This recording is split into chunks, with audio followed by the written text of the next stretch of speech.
రంగారెడ్డి జిల్లా joint sub register Kandhadi Madhusudan Reddy నివాసంలో ACP అధికారులు సోదాలు నిర్వహించారు. రంగారెడ్డి జిల్లా జాయింట్ సబ్ రిజిస్టర్ గా పనిచేసి ప్రస్తుతం సస్పెన్షన్ లో ఉన్న కంధాడి మధుసూదన్ రెడ్డిపై అక్రమ ఆస్తుల కేసు నమోదైంది. ఆదాయానికి మించి భారీగా ఆస్తులు సంపాదించినట్లు ఏసీపీ అధికారులు గుర్తించారు. దివంగత కె బాలరెడ్డి కుమారుడైన మధుసూదన్ రెడ్డి అవినీతి నిరోధక చట్టం 1988లోని సెక్షన్ 13(1)(b), 13(2) కింద శిక్షార్హమైన నేరానికి పాల్పడినట్లు కేసు నమోదు చేశారు. ఈ మేరకు జనవరి 23, 2026న ఆయన నివాసంతో పాటు బంధువులు, స్నేహితులు, బినామీలు, సహచరులకు చెందిన మొత్తం 7 ప్రాంతాల్లో ఏసీబీ అధికారులు విస్తృత సోదాలు నిర్వహించారు. సోదాల్లో మేడ్చల్ మల్కాజ్గిరి జిల్లా కాప్రా ఈసీఎల్ పరిధిలోని భవానీనగర్ కాలనీలో 300 చదరపు గజాల విస్తీర్ణంలో నిర్మించిన ట్రిప్లెక్స్ ఇండిపెండెంట్ భవనం, ఇబ్రహీంపట్నం చింతపల్లిగూడ గ్రామంలో ఓపెన్ ఫ్లాట్, పరిగి మండలం నస్కల్ గ్రామంలో 27 ఎకరాల వ్యవసాయ భూమి, మంగళపల్లి గ్రామంలో 1 ఎకరం వాణిజ్య భూమిని గుర్తించారు.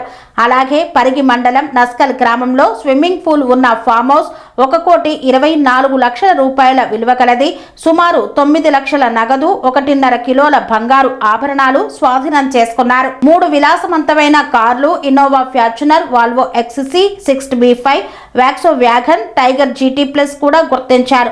ఇప్పటి వరకు గుర్తించిన స్థిర చర ఆస్తుల విలువ సుమారు 7,83 లక్షలుగా అంచనా వేశారు. ఇంకా RARK స్పిరిట్స్ పేరుతో మద్యం వ్యాపారంలో పెట్టుబడులు పెట్టినట్లు, భార్య పిల్లల పేర్లతో 2 సెల్ కంపెనీలు ఏర్పాటు చేసినట్లు ఏసీపీ వెల్లడించింది. అదనపు ఆస్తులపై తనిఖీలు కొనసాగుతుండగా కేసు దర్యాప్తు దశలో ఉందని అధికారులు తెలిపారు. శ్రీ మధుసూదన్ రెడ్డి గారు, SRO రంగారెడ్డి గారి మీద అవినీతి ఆరోపణలు వచ్చినాయి. అతను ఆదాయానికి మించి ఆస్తులు కలిగి ఉన్నాడనే ఇన్ఫర్మేషన్ పైన ఈరోజు ఏసీబీ బృందము వాళ్ళ ఇంట్లో రైడ్ చేయడం జరిగింది. సర్చెస్లో భాగంగా మేము 28 ఎకరాల అగ్రికల్చరల్ భూము ప్లస్ ట్రిప్లెక్స్ ఈ హౌజు, దాంతోపాటు ఒక ఫ్లాటు ప్లస్ ఒక ఫామ్ హౌజు, ఇక్కడ పరిగి ప్రాంతంలో ఒక ఫామ్ హౌస్ కూడా కనుగొనడం జరిగింది.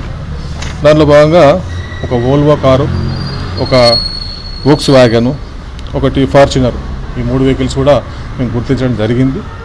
మొత్తం దీని వాల్యూ 7,83,35,000 దీని యొక్క మొత్తం వాల్యూ ఉంది.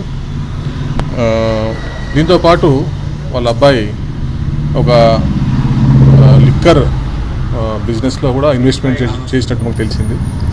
దీంతోపాటు ఒక పెట్రోల్ బంక్లో కూడా ఇన్వెస్ట్మెంట్ కోసము ఒక 30 లక్షలు ఆయన ఇన్వెస్ట్మెంట్ చేసినట్టు కూడా మేము కనుగొనడం జరిగింది.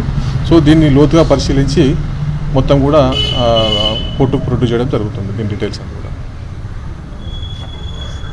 షామీర్పేటలో ఒకటి, పరిగి ప్రాంతంలో ఒకటి, మొత్తం 8 ప్లేస్లో ఈ యొక్క సెర్చెస్ కండక్ట్ చేయడం జరిగింది.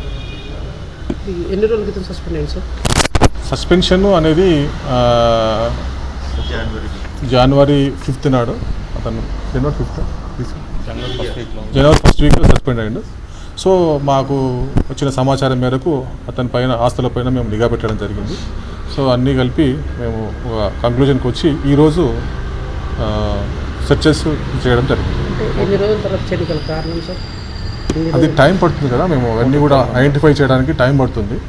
సో టైం తీసుకున్నాము. టైం తీసుకొని పకడ్బందీగా మొత్తము 8 బృందాలు వాళ్ళ ఆస్తులపైన మేము సెర్చ్ చేసి అతన్ని ఈరోజు అరెస్ట్ చేసి కోర్టు ముందు ప్రొడ్యూస్ చేస్తాం. అనురాగానికి అమ్మ ఆదర్శం, ఆరోగ్యానికి Shri Sai homeo stores and clinic. అనుభవం, అర్హత, అంకిత భావం కల డాక్టర్లచే చికిత్స. అన్ని రకాల ఆరోగ్య సమస్యలకు నమ్మకమైన ఎంపిక Shri Sai homeo stores and clinic. Diabetes, కీళ్ల నొప్పులు, సయాటికా, వెన్నుముక సమస్యలు, థైరాయిడ్, నిద్రలేమి, మానసిక సమస్యలు, ఋతు సమస్యలు, అన్ని రకాల దీర్ఘకాలిక వ్యాధులకు ప్రత్యేక హోమియో వైద్యం. అందరికీ అందుబాటులో అంతర్జాతీయ హోమియో వైద్యం Shri Sai homeo stores and clinic. మీ ఆరోగ్య సమస్య ఏదైనా ఇప్పుడు పరిష్కారం సాధ్యం. సైడ్ ఎఫెక్ట్ లేని వైద్యంతో సంపూర్ణ ఆరోగ్యం కొరకు సంప్రదించండి Shri Sai homeo clinic and stores, Bhavani Nagar, Ambedkar Nagar road, old Alwal, Secunderabad. సంప్రదించాల్సిన ఫోన్ నంబర్స్ 9000751751 మరియు 90